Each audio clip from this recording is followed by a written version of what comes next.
বিশ্বের ফুটবল নিয়ন্ত্রক সংস্থা ফিফা তাদের প্রোফাইল পিকচার দিয়েছে সমকামিতার সিম্বলের সাথে। এই যে দেখেন। তারপর ফুটবলের অন্যতম ক্লাব এফসি বার্সেলোনা তারাও সমকামিতাকে প্রমোট করছে। তারপর লিভারপুল ফুটবল ক্লাব তারাও সমকামিতাকে প্রমোট করছে। এফসি বায়ার্ন নামের একটি ক্লাব, তারা তাদের স্টেডিয়ামকে সাজিয়েছে পুরোটা সমকামিতার এই রংধনু, এই লাইটিং করে এলজিবিটি কে তারা প্রমোট করছে। এরপর যুবকদেরকে উদ্দেশ্য করে বলতে চাই, তোমাদের প্রিয় ফুটবল খেলোয়াড় মেসি, তারও জার্সির মধ্যে পিছন দিক দিয়ে দেখবা সমকামিতাকে প্রমোট করে তার জার্সির মধ্যে সমকামিতার লোগো লাগানো আছে।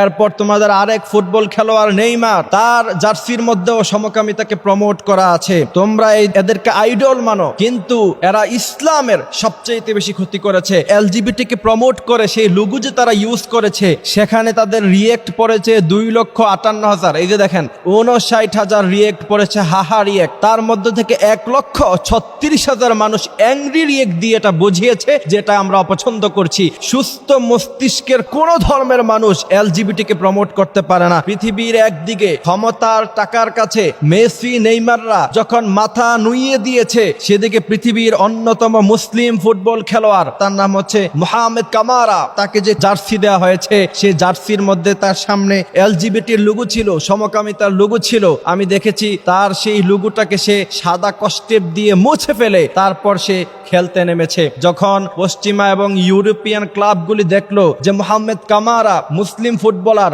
সমকামিতাকে বুড়ো আঙ্গুল দেখিয়ে, তাদের সমস্ত ক্লাবকে বুড়ো আঙ্গুল দেখিয়ে সে যখন সাদা কষ্টিপ মেরে খেলতে নেমেছে, ইউরোপিয়ান ক্লাবদের মাথা খারাপ হয়ে গিয়েছে। কিভাবে সম্ভব, যেখানে মেসি নেইমারদের মতো খেলোয়াড়রা তাদের কাছে মাথা নত করে, সেখানে একজন মুসলিম ফুটবল খেলোয়াড় মোহাম্মদ কামারা সে কিভাবে তাদের সামনে মাথা নত করে না? তাদের মাথা খারাপ হয়ে গিয়েছে। তারপর তাকে 50,000 ইউরো জরিমানা করা হয়েছে। 4টি ম্যাচ থেকে তাকে খেলা থেকে বাদ দেওয়া হয়েছে। তারপর তাদের সমকামিতার যে মিছিল হয়, তাকে মিছিলে অংশগ্রহণ বাধ্যতামূলক করা হয়েছে।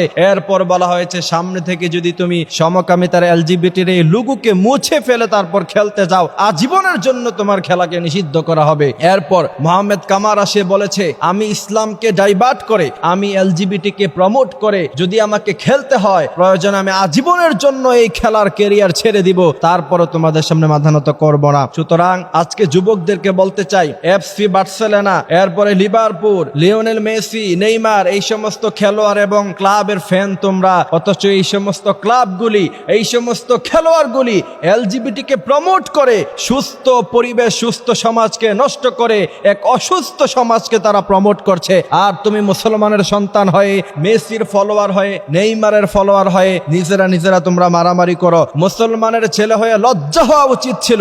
এরপর সারা পৃথিবী থেকে অনেকে বলবে, ফিফা, এফসি বার্সেলোনা, লিভারপুল এরা সমকামিতাকে প্রমোট করলো, নেইমার প্রমোট করলো, লিওনেল মেসি সে প্রমোট করলো, এতে ধর্মকে টানার কি দরকার? কিন্তু তারাই আবার যখন আমার দেশের মাহমুদুল্লাহ রিয়াদ সে যখন ইসলামের কথা বলে, তানজিম হাসান সাকিবের একটা পোস্ট নিয়ে বাংলাদেশের সমস্ত নাস্তিক পাড়ায় আগুন ধরে যায়, বলে যে ইসলামকে টানার কি দরকার, একজন খেলোয়াড় মানুষ ধর্মকে প্রমোট করার কি দরকার? আর পৃথিবীর অন্যদিকে যখন এলজিবিটি কে যখন তারা প্রমোট করে, এরা যখন এদের ধর্মকে প্রমোট করে, বাংলাদেশের নাস্তিকদের তখন আর কোনো কথা থাকে না। আজকে এই কথা বলার উদ্দেশ্য হলো, আমার আপনার ইসলামের জন্য কতটুকু ত্যাগ আছে। মোহাম্মদ কামারা সে ত্যাগ দিয়েছে, সে বলেছে প্রয়োজনে আজীবনের জন্য খেলা ছেড়ে দিব, তারপরেও আমি এই ইসলামকে ছাড়া আমি এলজিবিটি কে প্রমোট করতে পারবো না। গোটা কওমে লুতকে আল্লাহ পাক ধ্বংস করে দিয়েছেন এই এলজিবিটির কারণে। আজকে পৃথিবীতে এক অসভ্য জাতিতে পরিণত করতে চায় অমুসলিম ইউরোপিয়ানরা। এরা চায় এলজিবিটি কে প্রমোট করতে পারলে একটা সুস্থ মানুষকে অসুস্থ বানিয়ে দেওয়া যায়। ফুটবল নিয়ন্ত্রক সংস্থা ফিফা যে তাদের প্রোফাইল পিকচার দিয়েছে এলজিবিটি কে প্রমোট করে, সেই লোগো যে তারা ইউজ করেছে, সেখানে তাদের রিয়েক্ট পড়েছে 2,58,000। এই যে দেখেন, তার মধ্যে থেকে 1,36,000 মানুষ অ্যাংরি রিয়েক্ট দিয়ে এটা বুঝিয়েছে যেটা আমরা অপছন্দ করছি। ফিফা ওয়ার্ল্ড কাপ এই পেজকে সারা পৃথিবী ফলো করে, শুধুমাত্র বাংলাদেশের মানুষ ফলো করে এমন না, শুধু মুসলিমরা ফলো করে এমন না। 59,000 রিয়েক্ট পড়েছে হাহা রিয়েক্ট। এটাকে মানুষ খেলতামাশা মনে করছে যে এটা কি করলো, বাচ্চা মানুষের কাজ। এরপর 1,76,000 মানুষ অ্যাংরি রিয়েক্ট, রাগ রিয়েক্ট দেখিয়ে বুঝিয়েছে যেটাকে আমরা কখনো সমর্থন করি না। সুতরাং তার থেকে বোঝা যায় এলজিবিটি কে প্রমোট করতে চায় পৃথিবীর অল্প সংখ্যক কিছু মানুষ, সমকামিতাকে প্রমোট করে গোটা জাতিকে, সভ্য জাতি থেকে অসভ্য জাতিতে তারা পরিণত করতে চায়।